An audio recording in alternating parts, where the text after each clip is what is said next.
La famille, le vlog sortira demain, mercredi. Sincèrement, je compte sur vous. Je compte sur vous, fans du Barça, fans du Real, fans de toutes les équipes en fait. Sincèrement, fans de Première Ligue, fans de Ligue 1, du PSG, tous les gens qui me regardent.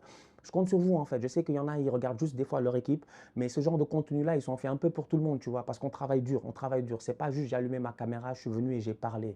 On a travaillé le truc, on a fait des efforts, on a tourné pendant 3 jours non-stop, je dis bien, à Londres, sous la pluie et tout. Moi, j'essaie de vraiment vous donner un contenu qui soit qualitatif, qui soit différent. J'essaie de ne pas juste être devant ma caméra pour vous raconter, je dis bien, des choses à gauche et à droite. Non, on veut sortir un peu de ce cadre-là, donc je compte sur vous. Voilà. Maintenant, la balle est dans votre camp. Si le vlog, il réussit, c'est grâce à vous. Et s'il flop, c'est à cause de vous. Gérez-vous. Tour de match, ils sont là, ils sont là. It's raining. Ça va, c'est mignon. Je m'appelle. Salam, salam la famille Outsider. Le Barça l'emporte aujourd'hui 4-2 face à Tottenham. Un débrief dans un endroit inhabituel. Effectivement, pour ceux qui ont l'occasion de me suivre sur Twitter, ils ont eu l'occasion de savoir que je suis bloqué à New York. Je suis bloqué aux États-Unis. Je suis bloqué aux États-Unis, franchement. Et quand je vois la performance aujourd'hui de certains boys du Barça, j'ai envie de dire qu'en pré-saison, il fallait les laisser aux États-Unis. On va être très très sérieux. Aujourd'hui, on a eu l'occasion de voir une équipe du Barça qui a joué face à Tottenham. Le score, c'est 4-2. Cependant, le score de 4-2 ne reflète absolument pas la rencontre. Tottenham a très bien joué ce soir. Tottenham a été très très intéressant. Cette équipe de Tottenham-là, déjà en passant, pendant 80 minutes, ils ont tenu le match et c'est passé à travers le milieu de terrain. Skip, Bissouma, Lo Celso, les trois, ils ont fait le travail. Le milieu du Barça a été dominé. Le milieu du Barça a été dominé. Ça peut plaire comme ça peut ne pas plaire. Aujourd'hui, Tottenham est venu et Tottenham a changé. Tottenham de Mauricio Pochettino, Tottenham de Antonio Conte, c'était une autre équipe, c'était une autre époque. Aujourd'hui, on est arrivé à l'époque de Ange Postecoglou. Et aujourd'hui, Ange, sincèrement, je pense qu'il est venu et il a dit à ses joueurs de jouer comme des démons. Pendant 80 minutes, Tottenham a tenu ce match-là. Ils ont été très intéressants. Ils ont été plutôt bons. Moi, j'ai aimé l'animation de jeu. J'ai aimé Lo Celso au milieu de terrain parce qu'il a cette capacité-là, un tout petit peu comme Bernardo Silva, de pouvoir ratisser large de droite à gauche et de soutenir ses coéquipiers. Que dire, je dis bien, de Bissouma. Bissouma, quand il était à Brighton, il faisait partie de ces joueurs-là dans le championnat que pas mal d'équipes voulaient. Il est parti à Tottenham. Sa première saison a été compliquée. Je pense réellement qu'il va réussir à se relancer sous le nouveau coach de Tottenham. Salomon, ils l'ont acheté à Fulham. C'est un boy qui est puissant, qui est rapide, qui est physiquement bon. Aujourd'hui, il a posé énormément de problèmes à cette équipe du Barça là. Pourquoi? Parce que tu te rends compte que le Barça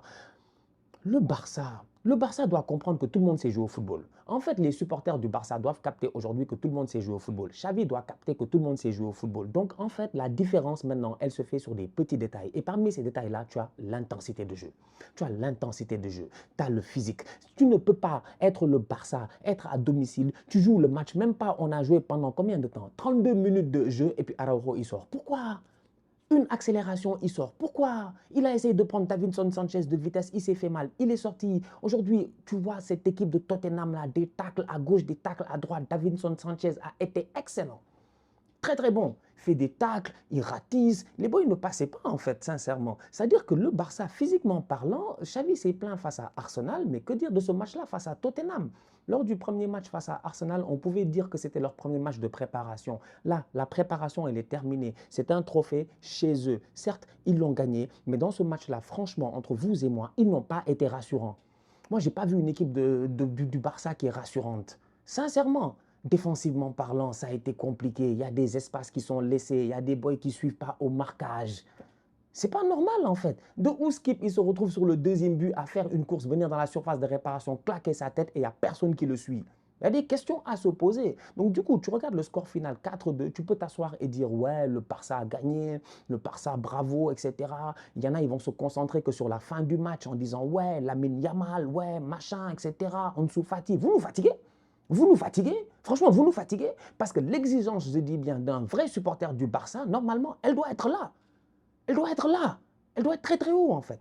Donc c'est très très décevant de voir cette équipe-là en ce moment en train de performer à ce niveau-là. Le Barça doit mieux faire. Ok, on a vu Aurélien Romeu à un moment donné donner de bons ballons, ça c'est pas mal. Rafinha en début de rencontre rapidement, durant les 2-3 premières minutes, quelques accélérations. Robert Lewandowski, son premier but est très très beau. Mais un match de football, ce n'est pas que cela. Un match de football, c'est plus que cela. Et aujourd'hui, pendant 90 minutes, le Barça a été inconstant. Le Barça, de temps en temps, tu as l'impression que si ce n'est pas le Real Madrid, les gars jouent sur un mode aléatoire.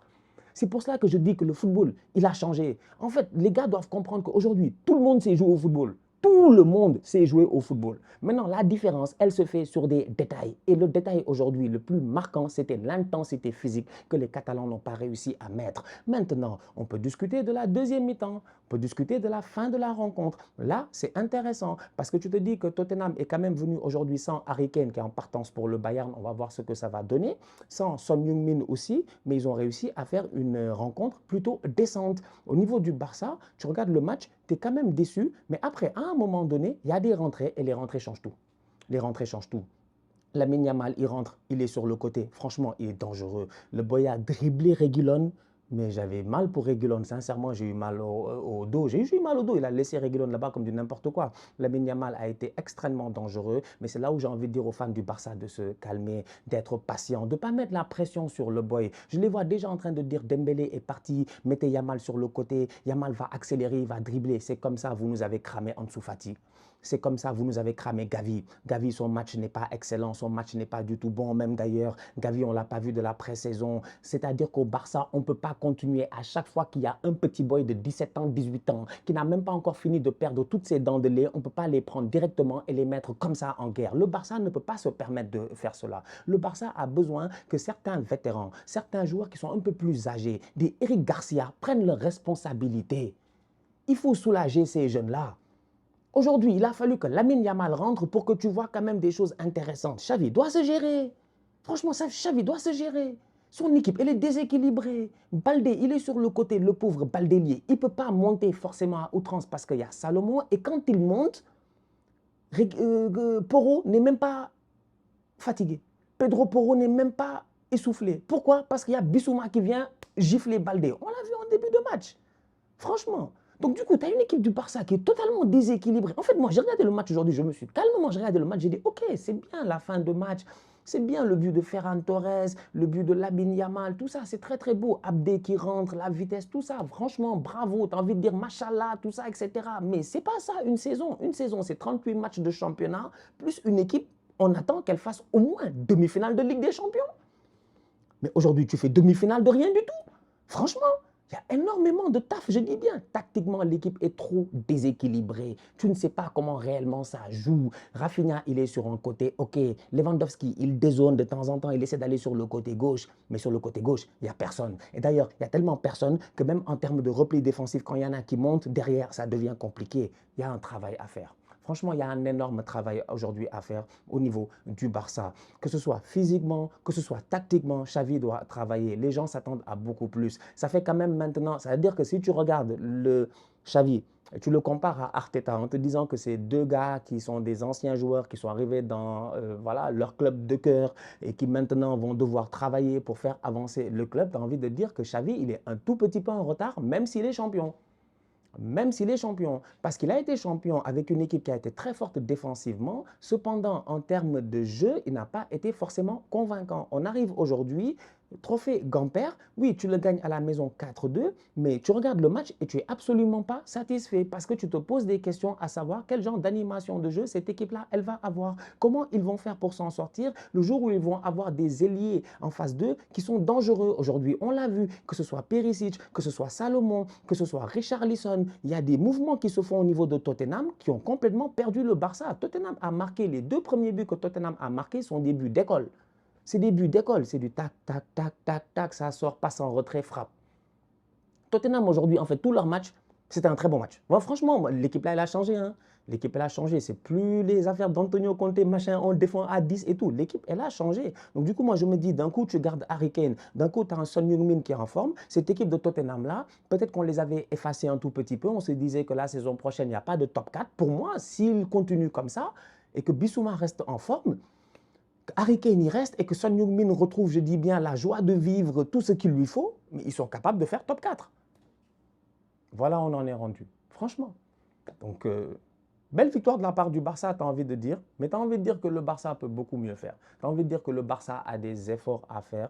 Et on attend de voir comment Xavi va se gérer cette saison. Mais pour le moment, si tu ne t'arrêtes que sur le score, bah évidemment, tu vas dire 4-2 face à Tottenham, top performance et tout. Mais si tu regardes au-delà du score et tu commences à analyser les détails, il y a de quoi s'inquiéter. Très belle rentrée de la part des jeunes du Barça, que ce soit Lamine Yamal, que ce soit Abdé. Franchement, c'est des boys qui automatiquement, dès qu'ils sont rentrés, ils ont dynamité le jeu du Barça. Le Barça a besoin de ça. Cependant, tout à l'heure, j'ai eu l'occasion de le dire, il ne faut pas mettre trop de pression à ces gamins-là. Ça reste quand même un point qui est primordial, un point qui est important. Il ne faut pas mettre trop de pression à ces gamins-là, parce que la pression, ça va les tuer. Le Barça n'est pas un club comme les autres. Dans certains clubs, quand tu es un jeune, tu peux venir, tu commences à percer un tout petit peu, on te fait jouer, mais tu commences à grandir et tu prends tes marques en fait. Au Barça, on n'a pas le temps. Ce que Lamine Yamal a fait, c'est ça que les supporters s'attendaient, c'est-à-dire qu'il rentre et qu'il change le cours du match. Mais peut-il le faire à chaque semaine?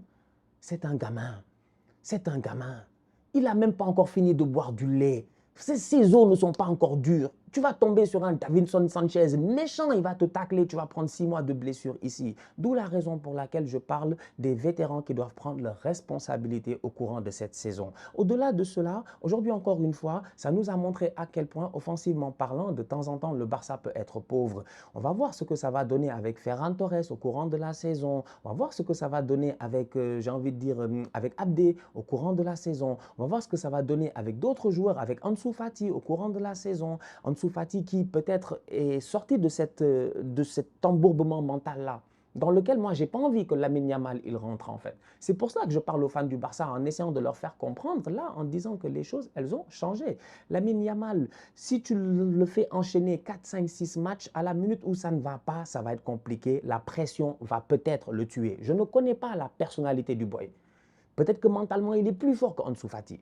Mais la vérité, c'est que c'est encore des enfants. Ansu Fati, il y a eu énormément de pression sur lui. Tu sens que maintenant, petit à petit, il commence à s'en libérer. Sa pré-saison a été quand même intéressante. Il nous a montré des bribes. Il a été décisif. Aujourd'hui, il rentre et encore une fois, il nous montre des choses intéressantes et il est décisif. J'ai envie de voir Ilkay Gundogan dans cette équipe-là. Certes, c'était voilà, on va dire un dernier match de prépa. C'est quand même un match important à domicile. C'est quand même un trophée qu'il fallait gagner. Le Barça l'a gagné, mais on va voir comment Ilkay Gundogan va réussir à s'immiscer dans cette équipe-là. Parce que tu ne peux pas continuer avec Gavi. Tu sais, Gavi, la saison passée, ok, c'est bon. Il y a 2 ans, ok, c'est bon. Vraiment, on a eu le top de Gavi. Mais là, je ne veux pas que Gavi il tombe dans le syndrome Ansu Fati.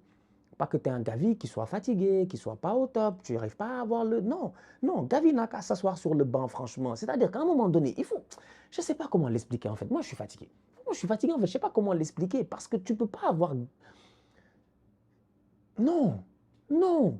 Frenkie de Jong doit prendre ses responsabilités. Gundogan a été acheté, il doit prendre ses responsabilités, il va le faire. Roméo doit prendre ses responsabilités. Eric Garcia n'est plus un enfant, lui c'est un tonton mais qui n'a aucune vergogne. Il doit prendre ses responsabilités. Jules Koundé doit prendre ses responsabilités. En fait, cette équipe-là, il y a plein de boys qui doivent prendre leurs responsabilités. Et au-delà de cela, il va falloir que Xavi commence à jouer avec un vrai ailier sur le côté gauche. Permettre à Baldé de monter, jouer avec un semblant de défense à 3 ou à 2, dépendamment de comment tu joues et tout. Tout ça, on a compris. Mais ce n'est pas tenable sur 38 matchs d'avoir Baldé qui fait ce genre d'effort-là, en fait, physiquement. Parce que de temps en temps, tu vas tomber face à une équipe comme Tottenham aujourd'hui qui va avoir Salomon et Pedro Porro. Et en plus de cela, il y a un milieu de terrain, soit Lo Celso offensivement ou Bissouma défensivement qui va venir pour te contrer. Postecoglou a bien travaillé son côté.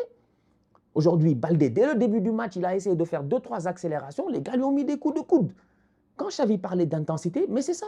En fait, le football, c'est pas... Je vous ai dit, tout le monde sait jouer au football. Hein. Moi, j'en suis arrivé à la conclusion aujourd'hui que je respecte tous mes adversaires. Parce que je considère qu'aujourd'hui, tout le monde est capable de jouer au football. Il y a différents niveaux, on est tous d'accord. Mais à un certain palier, nous tous, on est forts. Nous tous, on est forts.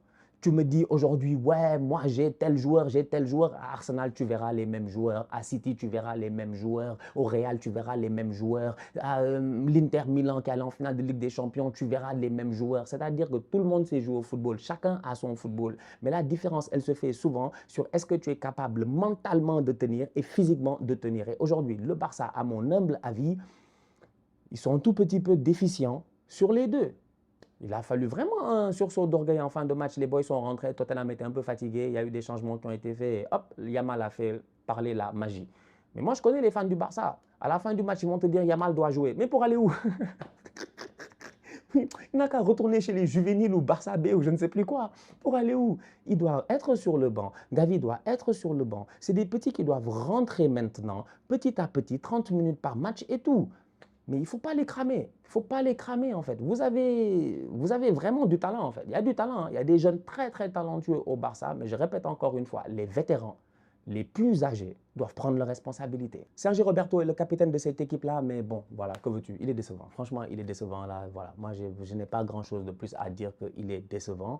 Avec la blessure de Araujo, qui j'espère n'est pas une blessure grave, tu es obligé de faire jouer Sergio Roberto maintenant dans cette position de latéral droit-là. Dans tous les cas, tu lui as donné le brassard de capitaine, ce qui veut dire que sûrement tu partais avec l'idée qu'il va jouer au courant de la saison.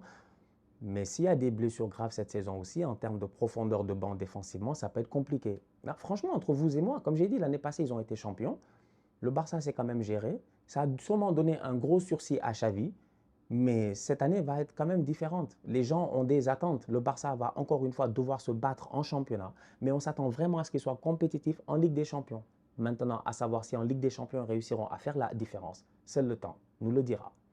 La famille, on se capte très bientôt pour une nouvelle vidéo. Je l'espère en direct voilà, de chez moi, du studio normal, de là où je peux travailler calmement et en paix parce que là, je suis fatigué. Retour de Londres, bloqué à New York à cause des intempéries, de la météo, etc. L'avion n'a pas pu décoller. Bref, j'ai juste hâte de rentrer et de vous présenter le vlog. Et oui, le vlog. Le vlog, je vous ai dit, le vlog, on n'est pas là pour rigoler. Le vlog Arsenal, Manchester City Community Shield. J'espère que vous me donnerez de la force. Comme j'ai dit, on travaille vraiment dur sur ce genre de contenu-là qui sont totalement différents. Donc j'espère que vous apprécierez. Sinon, on se capte très bientôt pour une nouvelle vidéo. D'ici là, continuez à liker, on continue à partager, on s'abonne, on s'abonne, on s'abonne. On est ensemble, on reste en santé. C'est le plus important. Tous outsiders.